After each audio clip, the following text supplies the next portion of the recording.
today we're making birria, which is my sister-in-law's recipe. As you can see, I choose to cook mine in a roaster oven. It's already turned on between 250 300.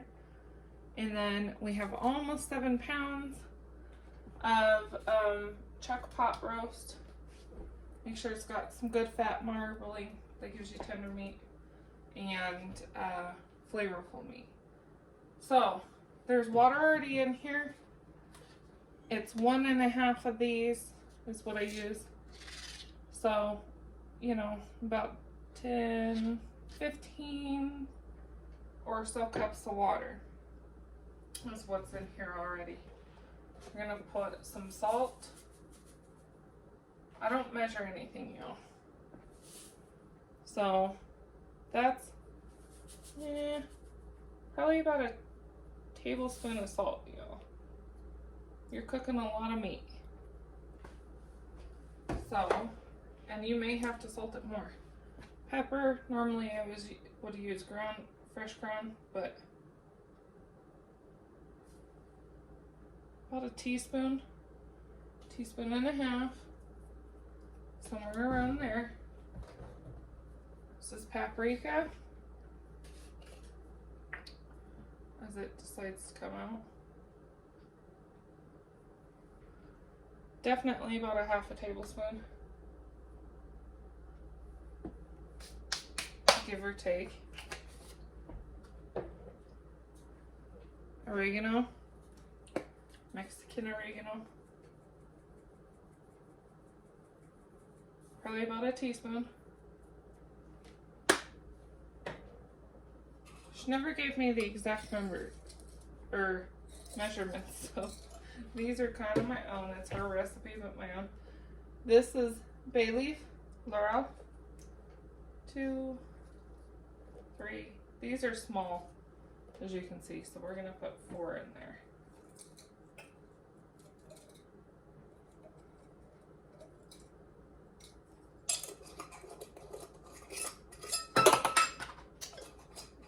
Y'all see that? And some garlic.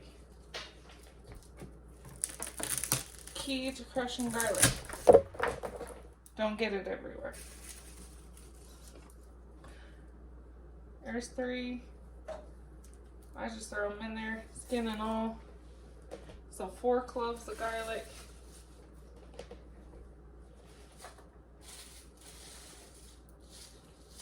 Yeah, let's go with 5 cloves of garlic. Next is onion. I'm gonna do 6 cloves of garlic. Like, I'm gonna throw this chunk of onion in there, skin and all. As you can hear, that's hot already. 7 cloves of garlic. They're small, so I would use 6 cloves of garlic. You want some good flavor. Now we're gonna open this bad boy up.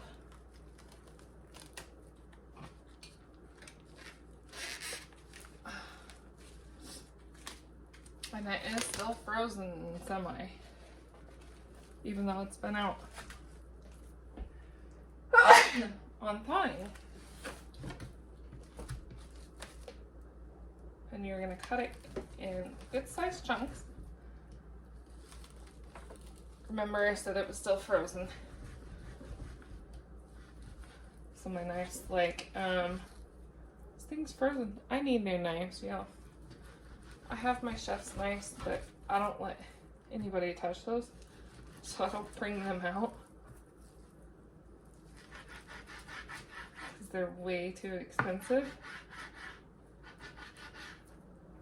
And obviously, this one's not very sharp. You're gonna take it, you're gonna throw it in your water. You will also need chili guajillo, but we will put those in later. We're gonna let this cook for 3 hours like this. Let me get a different knife.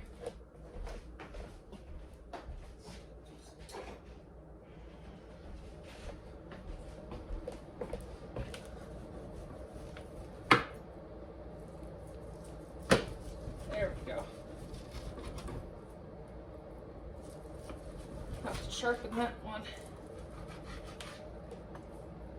So, see?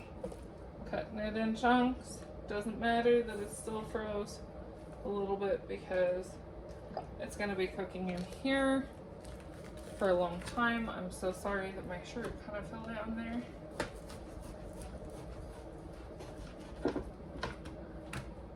Always practice knife safety.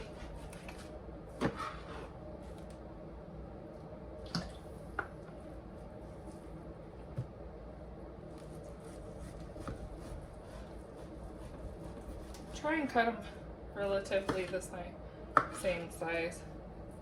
This is funny shaped meat. Okay, like I was saying, try and cut them relatively the same size. This is funny shaped, so you know, they won't be perfect. So, that's what we do there. Move this out of the way.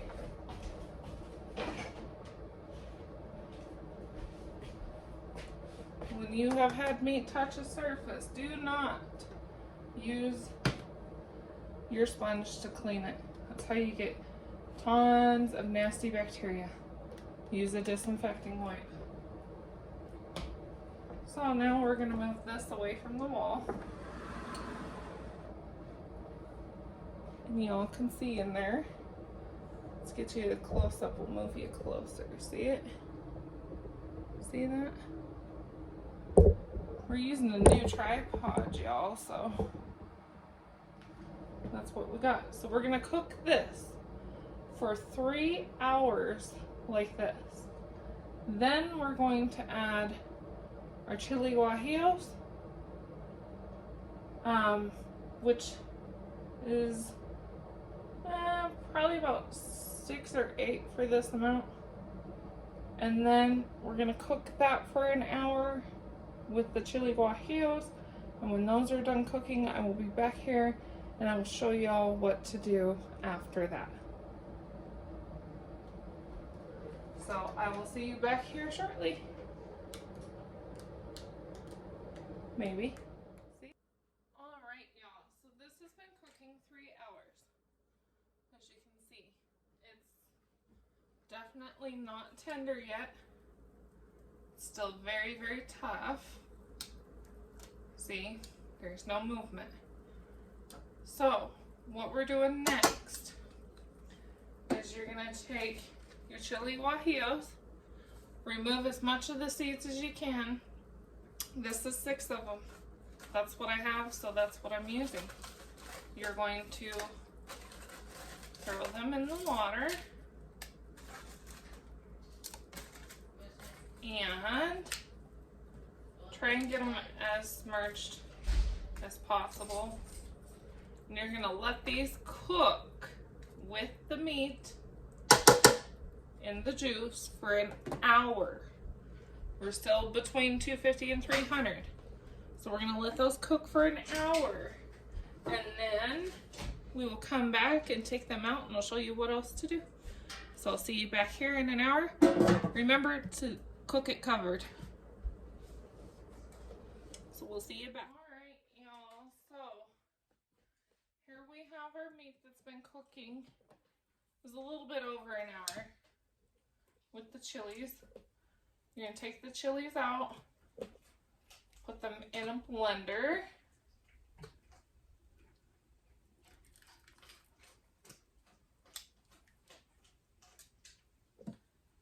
This takes a little bit of time.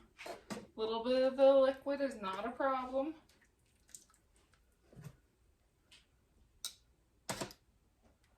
Some of the garlic. I usually put all the garlic,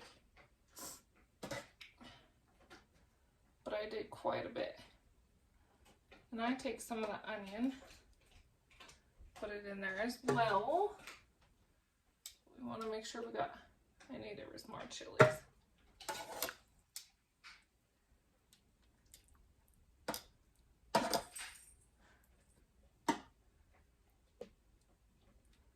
Make sure you got all the chilies. The meat is getting really tender, which is good because after we're done, doing all this, we cook it for another hour, and then it's ready to serve. But we have something else that goes in here.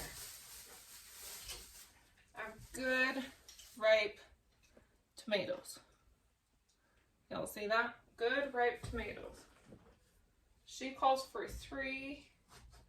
These are a little bit bigger. So I'm only going to do 2. I'm going to find the 2 ripest. So 2 tomatoes. I'm going to quarter them up.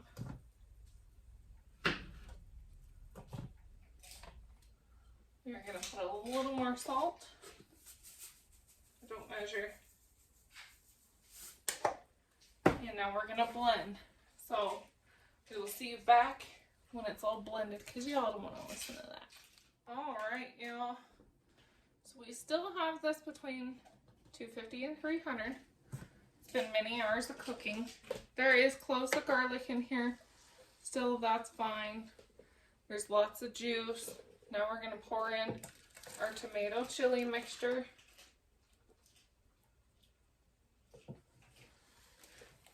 And mix it around. It should be a nice, beautiful red color. You got lots of delicious beef juice in there. Oh yeah, y'all. I take this, put a little, swirl it around.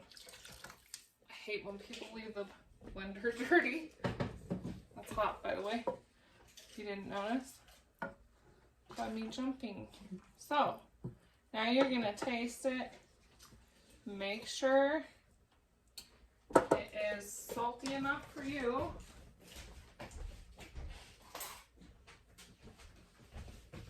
Now remember, this can be hot. This is keto friendly, by the way.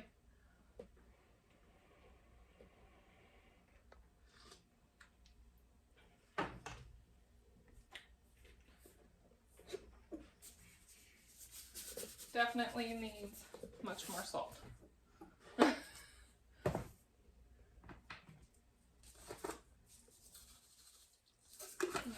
was just a little bit of garlic salt, y'all.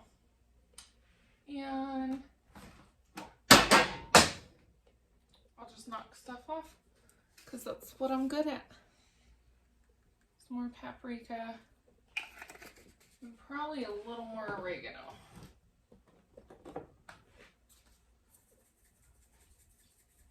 This is to your taste, to your liking at this point.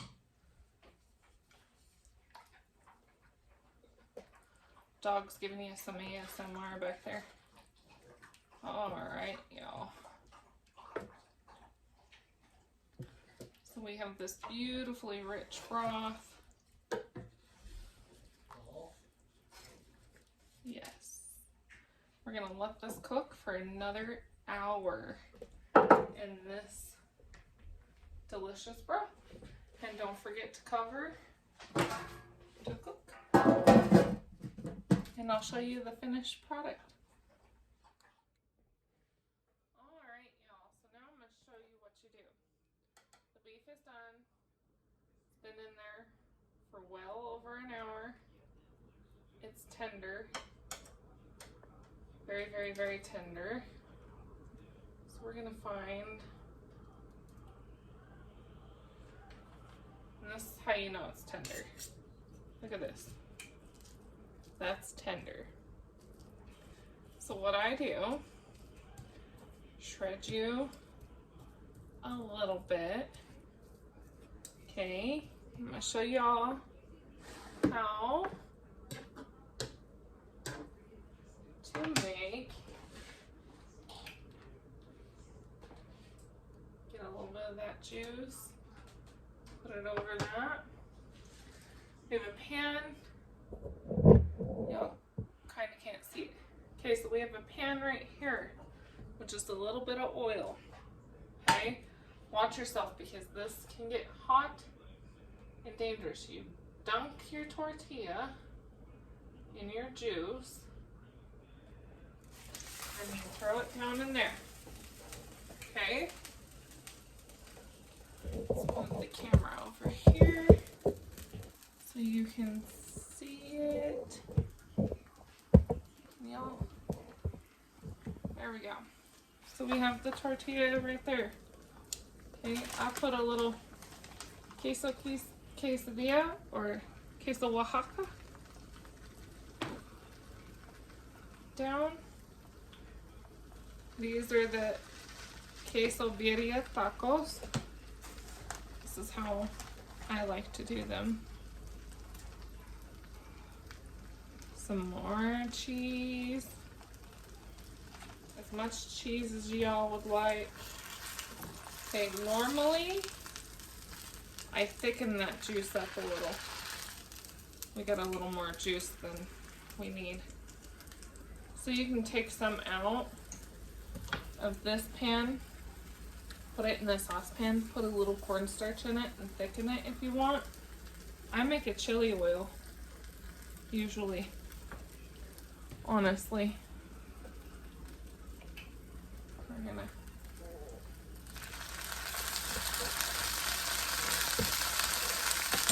a little bit of the juice.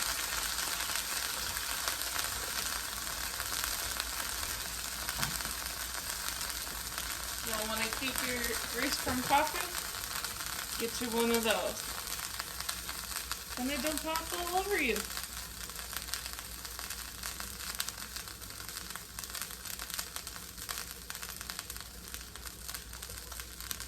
Just watch. I have it set on high because you're just crisping up the tortilla. That's all you're doing. Because you want the tortilla nice and crispy. My shirt's all bubbly. I don't know why. Makes me look like fat. But see? There's nothing there.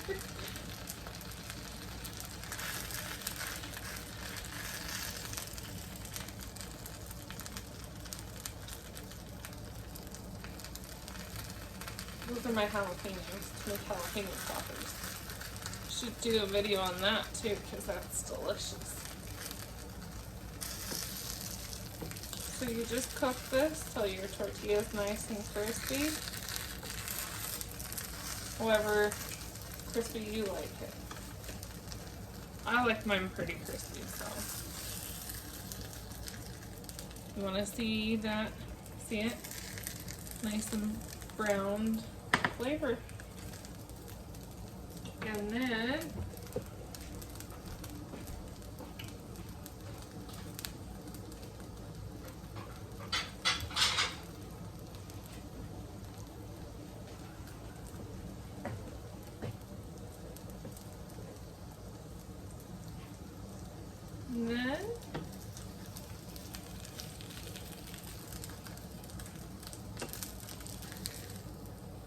you serve it up. And there we go. Birria queso tacos. Hope y'all enjoy. I thank y'all for joining me. And as always, stay warm and stay blessed. Maybe.